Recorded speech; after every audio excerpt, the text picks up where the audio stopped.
వాస్తవంగా కుటుంబ తగాదాలు ఉండటానికి, ఫ్యాక్షన్ గొడవలు ఉండటానికి మెగా ఫ్యామిలీ ఏమీ మొదటి నుంచి రాజకీయాల్లో లేదు. వాళ్ళు సినిమాలతో ఉన్నటువంటి వాళ్ళే.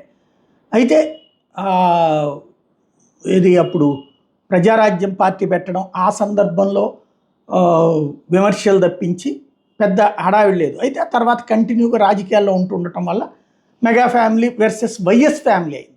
మొదట్లో కొంత తెలుగుదేశం పార్టీకి సంబంధించిన ఉన్నా కూడా తెలుగుదేశంతో మళ్ళీ పవన్ కళ్యాణ్ కొనసాగుతూ ఉండటం వల్ల వాళ్ళది సంబంధించినటువంటిది తక్కువగానే. పవన్ ఫ్యాన్స్, జగన్ ఫ్యాన్స్ ఓ రకంగా నువ్వా నేనా అన్నటువంటి కొట్లాట తరహాలో తయారైపోయింది. వీళ్ళు జగన్ని అపారంగా ద్వేషించేలా పవన్ కళ్యాణ్ చేశారు. దాంతో పవన్ కళ్యాణ్ని అపారంగా జగన్ అభిమానులు ద్వేషిస్తున్నారు. ఇప్పుడు హరిహర వీరమల్లుని టార్గెట్ చేస్తూ బాయ్కాట్ పిలుపులు అన్నటువంటిది. దేనికి బాయ్కాట్ చేయాలి? సినిమా తీసినందుకు బాయ్కాట్ చేయాలా? పవన్ కళ్యాణ్ నటించినందుకు బాయ్కాట్ చేయాలా? సనాతన ధర్మాన్ని గురించి చక్కగా మాట్లాడుతున్నందుకు బాయ్కాట్ చేయాలా? బాయ్కాట్ చేయడానికి ఒక అర్థం ఉండాలి కదా. బాయ్కాట్ అనేటటువంటి పనికిమాలిన పిలుపులతో పవన్ ఫ్యాన్స్ని మరింత రెచ్చగొట్టడం తప్పించి, పవన్ని రెచ్చగొట్టడం తప్పించి జగన్కి ఏమైనా ప్రయోజనం చేకూర్చి పెడతారా ఫ్యాన్స్? జగన్ ఫ్యాన్స్ వైసీపీ అభిమానులే. నువ్వు వెళ్ళబదలుచుకోకపోతే మానేసి, నష్టమే ఉంది.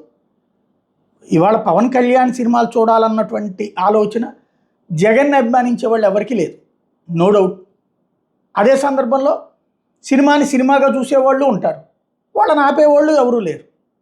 ఈ బాయ్కాట్ పిలుపుల వలన వైఎస్ఆర్ కాంగ్రెస్ పార్టీకి ఒక చెంచాడన్న ప్రయోజనం ఉంటుంది. పైగా ఇంకొంచెం శత్రుత్వం పెంచుకోవడం తప్పించి ఈ సోషల్ మీడియాలో పోస్టులు పెట్టేవాళ్ళు జగన్కి ప్రయోజనం చేకూరుస్తున్నారు, నష్టం చేకూరుస్తున్నారు.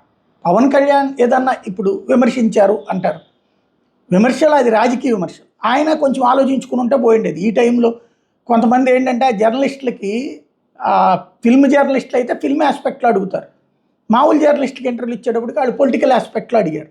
ఆయన అప్పుడు నేను చెప్పను దీనికి అంటే బాగోదు కదా అని చెప్పారు.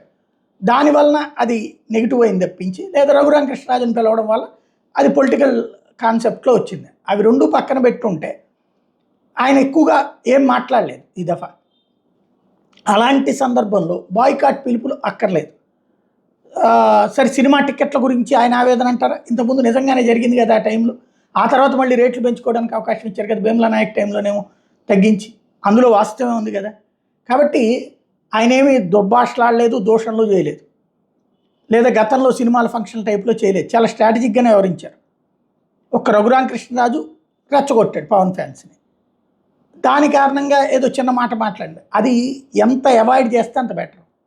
దానికి సమాధానం చెప్పుకోవడం వరకు అయితే బాగానే ఉంటుంది. కానీ ఈ టోటల్గా బాయ్కాట్ లాంటి పిలుపుల వలన శత్రుత్వం పెంచి మరింతగా జగన్కి నష్టపరుస్తున్నారు తప్పించి ప్రయోజనం చేకూర్చట్లేదు. ఆలోచించుకోవాల్సి.